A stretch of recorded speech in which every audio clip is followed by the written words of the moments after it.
Salute Bharat. Salute ഭാരതിൽ നമ്മോടൊപ്പമുള്ളത് മുതിർന്ന മാധ്യമപ്രവർത്തകൻ Shri A ഹരികുമാറാണ്. Sir നമസ്കാരം.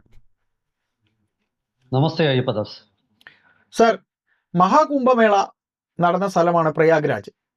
സർ, നമ്മുടെ ഹിന്ദു മിത്തോളജിയിൽ നമ്മൾ ഏറ്റവും കൂടുതൽ ആരാധിക്കുന്ന, അതായത് ഭഗവാൻ ശിവന്റെ കുടുമയിലുള്ള ഗംഗ, യമുന, അല്ല ഗംഗയാണല്ലോ സർ ഭഗവാന്റെ തലമുടിയിലുള്ളത്, ഗംഗ, പിന്നീട് യമുന, സരസ്വതി. അപ്പൊ നമ്മളിങ്ങനെ നമ്മുടെ ഹിന്ദു മിത്തോളജിയിൽ നമ്മൾ ഏറ്റവും ആരാധിക്കുന്ന നദികളാണ്. അപ്പൊ സാർ, ഇപ്പോ ഗംഗയും യമുനയും നമുക്ക് കാണാം. ഇപ്പോൾ സരസ്വതി കൂടെ കണ്ടെത്തിയതായിട്ട് നമ്മുടെ നാഷണൽ ജിയോഗ്രഫിക്കൽ റിസർച്ച് സെന്റർ കണ്ടെത്തിയിരിക്കുന്നു. സരസ്വതി നദി ഇപ്പോൾ ഉണ്ട്, നമുക്ക് നമ്മുടെ സാമീപ്യം നമുക്കത് കാണാൻ കഴിയും, നമ്മുടെ കണ്ണുകൊണ്ട് കാണാൻ കഴിയും എന്ന് പറയുന്നു. അത് നമുക്ക് ഏറ്റവും സന്തോഷം പകരുന്ന ഒരു കാര്യമല്ലേ സർ? ആ കണ്ടെത്തലിനെ കുറിച്ച് ഒന്ന് പറയാമോ? ഞാൻ ഈ പറഞ്ഞത് ശരി തന്നെയല്ലേ? ഇന്ത്യയുടെ CSIR, council for scientific and industrial research, അവരും നാഷണൽ ജിയോഗ്രഫിക് റിസർച്ച് ഇൻസ്റ്റിറ്റ്യൂട്ട് NGRIയും കൂടി ചേർന്ന് നടത്തിയ സംയുക്ത ഗവേഷണ പര്യവേഷണം, അതായത് കണ്ടെത്തിയ കാര്യം കുഴിച്ച് അവർ ബോധ്യപ്പെടുകയും ചെയ്തു. അതിൻ്റെ ഫലമായിട്ട് പ്രയാഗ്രാജ് എല്ലാവർക്കും അറിയാവുന്ന സ്ഥലമാണ്, മഹാകുംഭമേളയൊക്കെ നടന്ന സ്ഥലമാണ്. അവിടെ അന്തർവാഹിനിയായി ഗംഗയും യമുനയും അല്ലാതെ മറ്റൊരു നദി കണ്ടെത്തിയിരിക്കുന്നു. ഇത് ഭൂമിയിൽ 15ഓളം മീറ്റർ താഴെയായിട്ടാണ് ഈ ഒരു ജലപാത. ഇത് പൂർണ്ണമായിട്ടും വെള്ളമൊഴുകുന്ന ഒരു ചാലല്ല. പണ്ട് പൗരാണിക കാലത്ത് ആയിരക്കണക്കിന് കൊല്ലങ്ങൾക്ക് മുമ്പ് അവിടെ ഒരു നദി ഒഴുകുന്നതിൻ്റെ വ്യക്തമായ സൂചനകൾ കിട്ടി. ചിലയിടങ്ങളിൽ ഇപ്പോഴും വെള്ളമുണ്ട് എന്നും കണ്ടെത്തിയിരിക്കുന്നു. അതൊരു വലിയ അത്ഭുതകരമായ ഒരു തിരിച്ചറിവാണ്, കണ്ടെത്തലാണ്. നമ്മുടെ പുരാണങ്ങളിലൊക്കെ തന്നെ സരസ്വതി നദിയെക്കുറിച്ച് പരാമർശിക്കുന്നുണ്ട്. വേദങ്ങൾ രചിക്കപ്പെട്ടത് സരസ്വതി നദി, മുഖ്യമായും സരസ്വതി നദിയുടെ തീരത്താണ്. ആ സരസ്വതിയെക്കുറിച്ച് ഗംഗയെപ്പോലെയും യമുനയെപ്പോലെയും ഒക്കെ നിരന്തര പരാമർശങ്ങൾ ഇന്ത്യയിലെ വേദങ്ങളിലും പുരാണങ്ങളിലും ഒക്കെ ഉണ്ടായിട്ടുണ്ട്. അത് വെറുമൊരു കെട്ടുകഥയല്ല, അതൊരു മിത്തല്ല, ഒരു റിയാലിറ്റിയാണ് എന്ന് ശാസ്ത്ര ലോകം തെളിയിച്ചിരിക്കുകയാണ്. അതിൻ്റെ പേര് സരസ്വതി എന്നാണോ എന്നൊന്നും അവർക്ക് അറിഞ്ഞുകൂടാ. പക്ഷെ അവിടെ ഈ പറയുന്ന സ്ഥലത്ത്, അതായത് ആ കണ്ടെത്തലിനെ കുറിച്ച് കുറച്ചുകൂടി ഞാൻ വിശദമായിട്ട് പറയാം. ഇത്തരം നദികളെ പാലിയോ റിവേഴ്സ് എന്നാണ് പറയുന്നത്. അതായത് ഒരു കാലത്ത് സമൃദ്ധമായി ജലമൊഴുകിയിരുന്ന, ഇന്നത്തെ ഏത് നദിയെയും പോലെ വരൾച്ചയും വെള്ളപ്പൊക്കവും ഒക്കെ മാറി മാറി വരുന്ന അത്തരം ഒരു നദി ഭൂമിയിൽ നിന്നും 15 മീറ്ററോളം താഴെയായിട്ട് ഉണ്ടായിരുന്നു. ഇപ്പോഴും അതിൻ്റെ ആ നദി അവിടെ തന്നെ ഉണ്ട്. പക്ഷെ അത് ഭൂമിക്ക് അടിയിലേക്ക് ആഴ്ന്നു പോയിരിക്കുന്നു. ആ നദിക്ക് ഏതാണ്ട് 4 തൊട്ട് 5 കിലോമീറ്റർ വരെ വീതിയുള്ള ഒരു നദിയായിരുന്നു. അപ്പം ആലോചിച്ച് നോക്കുക, ഗംഗയെ പോലെ തന്നെ വലിയൊരു നദിയായിരുന്നു. കേരളത്തിലൊന്നും 4 കിലോമീറ്ററോ 5 കിലോമീറ്റർ വീതിയുള്ള നദി എന്ന് പറഞ്ഞാൽ നമുക്ക് ചിന്തിക്കാൻ പറ്റത്തില്ല. പരമാവധി ഒരു 500 മീറ്റർ 800 മീറ്റർ ഒക്കെ. പെരിയാറാണ് കേരളത്തിലെ ഏറ്റവും വലിയ, ആലുവാപ്പുഴ എന്ന് നമ്മൾ പറയുന്ന പെരിയാർ, അതാണ് കേരളത്തിലെ ഏറ്റവും വീതിയേറിയ നദി. അത് പിന്നെ ഭാരതപ്പുഴയുണ്ട്. പക്ഷെ ഇതിനൊന്നും തന്നെ ഈ പറയുന്ന ഒരു വിട്ട് വ്യാപ്തി അതൊന്നുമില്ല. നമുക്ക് ഒരുപക്ഷെ നമ്മുടെ മനസ്സിലേക്ക് വരുന്നത്, ഈ മലയാളികളൊക്കെ പണ്ട് ട്രെയിനിൽ പോകുമ്പോൾ കൃഷ്ണ നദി, ഗോദാവരി നദി, ഈ 2 നദികൾ കണ്ടു കാണും. ആ കൃഷ്ണ ഗോദാവരി ഇങ്ങനെ നമ്മൾ ട്രെയിൻ കയറിയാൽ, പണ്ട് എനിക്ക് ഓർമ്മയുണ്ട്, ഞാൻ ആദ്യമായിട്ട് ഡൽഹിയിലേക്ക് കേരള എക്സ്പ്രസ്സിൽ പോകുമ്പോൾ കൃഷ്ണ നദിയൊക്കെ കയറി കഴിയുമ്പോൾ അത് മിനിറ്റുകളോളം നമ്മൾ നദിയുടെ മുകളിൽ കൂടെ തന്നെയാണ് ട്രെയിൻ ഓടുന്നത്. ഇത് മലയാളിയായ നമുക്കൊരു അതിശയമാണ്. ഇത് കടലാണോ കായലാണോ നദിയാണോ എന്നൊക്കെ നമ്മൾ സംശയിക്കും. പിന്നീടാണ് അത് നദിയാണെന്ന് നമ്മൾ തിരിച്ചറിയുന്നത്. പല ആൾക്കാർക്കും ആ ഒരു അത്ഭുതം ഉണ്ടായിട്ടുണ്ടാകും. അതുപോലെ 5 കിലോമീറ്ററോളം തന്നെ വീതിയുള്ള ഒരു നദി ആയിരുന്നു ഈ അന്തർവാഹിനിയായി ഒഴുകുന്ന ഈ സരസ്വതി എന്ന് നമുക്ക് തീർച്ചയായിട്ടും അതിനെ പേരിടാം. ഗംഗയുടെയും യമുനയുടെയും മധ്യത്തിലൂടെയാണ് ഈ നദി ഒഴുകിയിരുന്നത്. പിന്നീടാണ് ഇവയെല്ലാം ത്രിവേണി സംഗമത്തിൽ വന്ന് യോജിച്ച്, അവിടെയാണ് ഇന്ത്യയിലെ ഏറ്റവും മഹത്തായ പുണ്യസ്ഥാനമായ ത്രിവേണി സംഗമം. ആ 3 നദികളാണ്. ആ 3ാമത്തെ നദി ഇന്നും അന്തർവാഹിനിയായി ത്രിവേണി സംഗമത്തിൽ വന്നു ചേരുന്നു എന്നുള്ളത് ഒരു ശാസ്ത്ര സത്യം തന്നെയാണ്. അതാണ് തീർച്ചയായിട്ടും അവിടെ. സാർ, അപ്പോൾ സർ, അപ്പോൾ ചോദിക്കും. മഹാകുംഭമേളയ്ക്ക് ശേഷമാണ്, മഹാകുംഭമേള എന്ന് പറയുന്ന ഒരു വലിയ കർമ്മം, ആ വലിയ കർമ്മം നടന്നതിന് ശേഷമാണ് ഇത്തരത്തിലൊരു കണ്ടെത്തൽ എന്ന് പറയുമ്പോൾ ശരിക്കും അതിലൊരു ദൈവികത നമ്മൾ കാണേണ്ടതല്ലേ സർ? തീർച്ചയായിട്ടും തീർച്ചയായിട്ടും ഒരു ഈശ്വരത്വം അതിലുണ്ട്. അത് മാത്രം, ഇതിന്റെ ഗവേഷണങ്ങളൊക്കെ അതിനു മുമ്പ് തന്നെ നടന്നു തുടങ്ങിയിരുന്നു. പക്ഷേ ഈ കണ്ടെത്തലുകൾ പൂർണ്ണമായത് തീർച്ചയായിട്ടും ഇപ്പോഴാണ്. അപ്പോൾ അത് അയ്യപ്പദാസ് പറഞ്ഞ ആ രീതിയിൽ വ്യാഖ്യാനിച്ചാൽ ഒട്ടും തന്നെ തെറ്റില്ല എന്നുള്ളത് 100% ഞാൻ യോജിക്കുകയാണ്. പിന്നെ ഈ നദിയെ പിന്തുടർന്ന് ഗവേഷകർ പോയി. അതായത് ഈ ഭൂമിക്കടിയിലുള്ള ഈ ചാലിനെ അങ്ങനെ 25 കിലോമീറ്റർ അവർ പോയി. അപ്പോൾ പിന്നീട് അവിടുത്തെ പ്രയാഗ്രാജ് ടൗണിലെത്തി. പിന്നീട് അവർക്ക് ആ ടൗണിൽ ഗവേഷണം നടത്താൻ ബുദ്ധിമുട്ടുകളുണ്ട്. അതായത് ഇത് ഇവർ ചെയ്യുന്നതെന്ന് പറഞ്ഞാൽ ഇലക്ട്രോ മാഗ്നറ്റിക് സെൻസറുകളുടെയൊക്കെ സഹായത്തോടു കൂടിയാണ് ആദ്യം ഈ നദിയുടെ ഡയറക്ഷൻ കണ്ടുപിടിക്കുന്നത്. പക്ഷേ നിരവധി കെട്ടിടങ്ങളും അതുപോലെ മറ്റ് സ്ഥാപനങ്ങളുമുള്ള സ്ഥലങ്ങളിൽ അത് സാധ്യമല്ലല്ലോ. പക്ഷേ 25 കിലോമീറ്റർ ദൂരം, ഭാഗ്യവശാൽ ഇത് ഗ്രാമപ്രദേശമാണ്, വയലുകളാണ്. അപ്പോൾ അതുവഴി അവർ കൃത്യമായിട്ട് 25 കിലോമീറ്റർ ദൂരം ഈ നദി ഒഴുകുന്നു എന്നുള്ളത് മനസ്സിലാക്കി. അപ്പം ഈ അവർ പറയുന്ന പല ഭാഗത്തും ഇതിൽ ശരിക്കും വെള്ളമുണ്ട് ഇപ്പോഴും.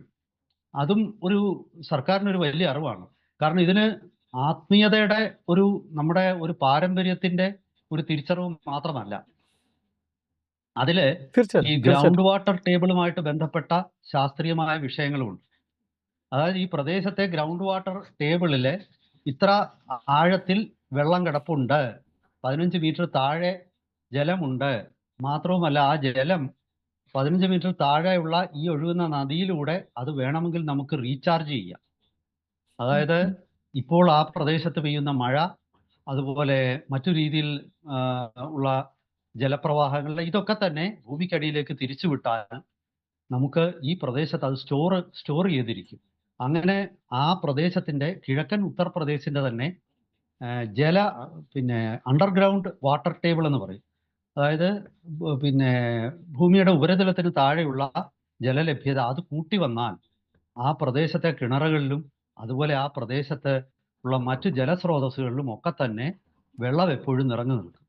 ഇത് തീർച്ചയായിട്ടും കാർഷിക മേഖലയ്ക്കായാലും കിഴക്കൻ യുപിയുടെ കാർഷിക മേഖലയ്ക്കായാലും കിഴക്കൻ ഉത്തർപ്രദേശിലെ അതുപോലെ തന്നെ ജലവിതരണ പദ്ധതികളുടെ ഒരു വിജയകരമായ നടത്തിപ്പിനായാലും ഈ ഗ്രൗണ്ട് വാട്ടർ ടേബിൾ ഇപ്പോഴത്തെ നിലയിൽ മെയിൻറ്റെയിൻ ചെയ്യുക മാത്രമല്ല, അത് കുറച്ചുകൂടി ഉയരത്തിലേക്ക് കൊണ്ടുവരിക, കൂടുതൽ ജലം റീചാർജ് ഭൂമിക്കടിയിലേക്ക് വിട്ടാൽ അത് അവിടെ ശേഖരിച്ച് വെക്കപ്പെടും എന്നുള്ള ഒരു തിരിച്ചറിവ്. ഇതൊക്കെ തന്നെ മഹത്തായ തിരിച്ചറിവുകളും വലിയ വർത്തമാനകാല ജീവിതത്തിന് വലിയ നേട്ടങ്ങളുമായിട്ട് പരിണമിക്കാവുന്ന കാര്യങ്ങളുമാണ്. അപ്പം ഗവേഷണം അവർ വീണ്ടും തുടരുകയാണ്. തൽക്കാലം വീടുകൾ നിൽക്കുന്ന ഭാഗം ഒഴിവാക്കിയിട്ട് അവർ വീണ്ടും മുന്നോട്ട് പോകും. ഈ നദിയുടെ ഉത്ഭവസ്ഥാനം എവിടെയായിരുന്നു എന്നത് കണ്ടുപിടിക്കും. ഏതായാലും സാർ പറഞ്ഞതുപോലെ, സാർ ഒരു മിനിറ്റ് സാർ, അതായത് സാറ് പറഞ്ഞതുപോലെ ജിയോഗ്രഫിക് സെന്ററിന് ഈ ഉപരിതലത്തിൽ നിന്ന് തന്നെ അവരുടെ ചില ആധുനിക അവരുടെ തൊഴിൽ സംബന്ധമായ സാധന സാമഗ്രികൾ കൊണ്ട് തന്നെ അറിയാൻ കഴിയുമല്ലോ അതിന്റെ സ്പന്ദനം. ഏത് മേളിൽ നിന്ന് തന്നെ ഇപ്പം നഗരത്തിൽ എത്തുമ്പോൾ അത് അറിയാൻ കഴിയുന്നില്ലെന്ന് പറയുന്നെങ്കിലും ആ ഒഴുക്ക് ഇതിനോടകം തന്നെ മനസ്സിലായിട്ടുണ്ട് അല്ലേ സാർ? ഇങ്ങനെ പോകുന്നുണ്ട്, ഇങ്ങനെ ഒരു നദി പോകുന്നുണ്ട് എന്നുള്ളത്. തീർച്ചയായിട്ടും. ഓക്കെ സാർ, പറയണം. അതായത് അവിടെ ഈ നഗരത്തിൽ എത്തുമ്പോൾ നദിയുടെ സാന്നിധ്യം അവിടെയും അവർക്ക് അറിയാം. പക്ഷെ അവിടെ എക്സ്കവേഷൻ പറ്റില്ലല്ലോ. രണ്ട് രീതിയിലാണ് പരീക്ഷണങ്ങൾ പുരോഗമിക്കുന്നത്. ഒന്ന്, ഭൗമ ഉപരിതലത്തിൽ നിന്നും ആധുനിക സെൻസറുകൾ അടങ്ങിയ ഉപകരണങ്ങളുടെ സഹായത്തോടു കൂടിയിട്ട് ഭൂമിയിലെ ജല സാന്നിധ്യം ചെയ്യുന്നു, അല്ലെ മനസ്സിലാക്കും. അത് മനസ്സിലാക്കിയതിനു ശേഷം അത് ഉറപ്പുവരുത്തേണ്ടത്, അതിനായി അവിടെ ഖനന പരിപാടികൾ നടത്തും. അങ്ങനെ ഖനന പരിപാടികൾ നടത്തി ആ പ്രദേശത്ത് നദിയുടെ സാന്നിധ്യം സെൻസർ പല കാര്യങ്ങളാൽ അല്ല സെൻസറുകൾ ഒരു മിനിറ്റ് സെൻസറുകൾക്ക് പല കാര്യങ്ങളും അതിൽ തെളിയുന്നത് പല കാരണങ്ങൾ കൊണ്ടാവാം. ഇപ്പൊ ഉദാഹരണത്തിന് സോണാർ എന്ന് പറയുന്ന ഉപകരണം, അതിൽ നിന്നും ശബ്ദ തരംഗങ്ങൾ പോയിട്ട്, അല്ലെ റഡാറുകൾ ഉപയോഗിച്ച് ശബ്ദ തരംഗങ്ങൾ പോയിട്ട് അത് കല്ലിൽ നിന്നാണോ റിഫ്ലക്ട് ചെയ്ത് വരുന്നത്, അതോ വെറും മണലിൽ നിന്നാണോ, അതോ നനവുള്ള മണ്ണിൽ നിന്നാണോ, അതോ ജലത്തിൽ നിന്നാണോ എന്നൊക്കെയുള്ള പല പോസിബിലിറ്റീസ് അവർ ആദ്യം ചെക്ക് ചെയ്യും. ഓ ചെക്ക് ചെയ്യുമ്പോൾ പക്ഷെ ചിലപ്പോൾ ജലത്തിൽ നിന്ന് എന്ന പോലെ മറ്റു ചില എന്തെങ്കിലും ദ്രാവകങ്ങളാണെങ്കിലോ ആ അവിടെ ഒരു സംശയമുണ്ട്. അതിനാണ് ഈ എക്സ്കവേഷൻ നടത്തുന്നത്. അതെ അതെ എക്സ്കവേഷനിലൂടെ അവര് ഈ പിന്നെ സെൻസറുകളുടെ വഴിയായോ റഡാർ വഴിയായോ ഒക്കെ ഉള്ള കണ്ടെത്തലുകൾ പിന്നെ തെളിയിക്കുകയാണ് അവിടെ. അത് രണ്ടാം ഘട്ടമാണ്. ആ രണ്ടാം ഘട്ടം കഴിഞ്ഞിട്ടാണ് പിന്നീട് ഈ നദിയുടെ ആ പ്രദേശത്തെ അതിൻ്റെ വീതി, അതിൻ്റെ ഒഴുക്ക്, ആ നദി എങ്ങനെ, നദിയുടെ സ്വഭാവം എങ്ങനെയാണ്. അപ്പോൾ അവർ കണ്ടെത്തിയിരിക്കുന്നത് ഈ നദി മറ്റേതൊരു നദിയെയും പോലെ വളഞ്ഞു പുളഞ്ഞൊഴുകുന്നതും, അതുപോലെ ഈ നദിയിലെ അടിത്തട്ടിൽ പിന്നീട് അവിടെ നദിയുടെ ഒരു സാന്നിധ്യം, ജലസാന്നിധ്യം കണ്ടെത്തിയാൽ വീണ്ടും എക്സ്കവേഷൻ നടത്തും. അതായത് അതിൻ്റെ അടിത്തട്ടിലേക്ക് പോകും. മീറ്ററുകൾ, അത് 100 കണക്കിന് മീറ്റർ എക്സ്കവേഷൻ നടത്തും. എന്നിട്ട് അതിൻ്റെ താഴെ ആ നദിയുടെ അടിത്തട്ടിൽ എന്തൊക്കെ ഉണ്ട് എന്നുള്ളത് അവർ എക്സ്കവേറ്റ് ചെയ്യും. അപ്പോൾ ഒരുപക്ഷെ ഇത്തരം എക്സ്കവേഷനുകളിലൂടെ ഒക്കെ ചരിത്രാതീത കാലത്തെ പല വസ്തുക്കളും നമുക്ക് ലഭിക്കും. തീർച്ചയായിട്ടും സർ അന്നത്തെ ജീവിതത്തിന്റെയും സംസ്കാരത്തിന്റെയും തെളിവുകൾ നമുക്ക് ലഭിക്കും. തീർച്ചയായിട്ടും ഇതൊരു ചെറിയ പ്രോസസ് അല്ല, വർഷങ്ങൾ അതെ നീണ്ടു അതെ നിൽക്കുന്ന ഒരു പ്രോസസ്സാണ്.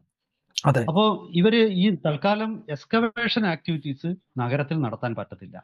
ഉം, കാരണം ഉം. ഞാൻ പറഞ്ഞ പോലെ അവിടെ എല്ലാം കെട്ടിടങ്ങളായിപ്പോയി. മനസ്സിലായി അവിടെ അതൊന്നും ഇനി ഇടിച്ച് നിരപ്പാക്കിയിട്ട് നമുക്ക് അവിടെ എക്സ്കവേഷൻ നടത്തുന്നത് പ്രായോഗികമല്ല, അതിന്റെ ഉം, ആവശ്യവുമില്ല.